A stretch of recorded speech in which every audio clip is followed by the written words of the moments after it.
writing anything in any genre, we have to thoughtfully choose our transitions from part to part, from paragraph to paragraph. Now, I remember when I was in middle school and high school, my teachers would hand me a list of transition words. Often they were time words or order words like first, last, finally, second, third. And they would tell me, use these transitions at the beginning of a paragraph. But when we look at real writers in the real world, often their transitions are more subtle than that. We don't see many professional writers beginning paragraphs with first, next, finally, do we?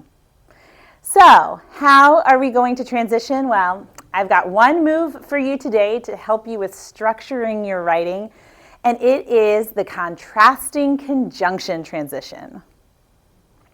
Let's take a look at a contrasting conjunction transition in this little excerpt from Andrew DeYoung. They're only just getting started living their lives, and they find out the world they're inheriting seems to be ending. But if the apocalypse and coming of age can lead to despair, it can also reveal a way through our looming global disasters and even a sense of hope. So, let's look at what is happening here.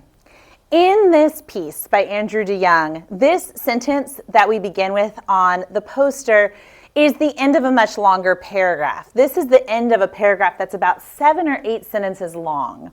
And this whole paragraph is talking about how people coming of age today find themselves in a pretty disastrous world between a pandemic and economic concerns and the threat of looming global war. They're finding a hopeless situation. And so he's talking about how that coming of age experience is going along with the idea of an apocalypse. But Andrew DeYoung needs to transition to a new paragraph, transition to a new idea, and his new idea is that while this seems mostly bad, it's also a situation that can lead to hope. So how is he going to transition? Well, he does it in an incredibly simple way that you might think is a breaking of the rules. He does it with this word, but. But is a conjunction that shows contrast. This, but, that.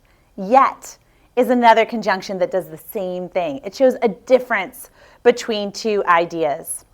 So how do we use this transition? Well, in the paragraph preceding, we have idea number 1. But as a writer, you know that you are heading to a contrasting idea. This is idea 2. This is something that is going to show a difference, something really different than what you have been discussing before. So this is idea number 2. And so the way the writer gets from idea 1 to idea 2 is simply by putting in this contrasting conjunction. This is the transition word, but. Now, you might see this as breaking the rules because surely at some point you've been told sentences don't start with conjunctions.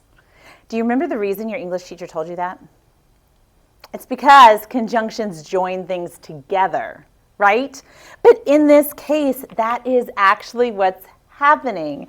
The conjunction but is joining together idea number 1 and idea number 2 by alerting the reader, but something different is coming.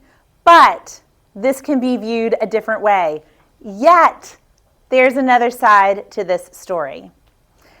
Let's take a peek at how some other writers are also using the contrasting conjunction transition.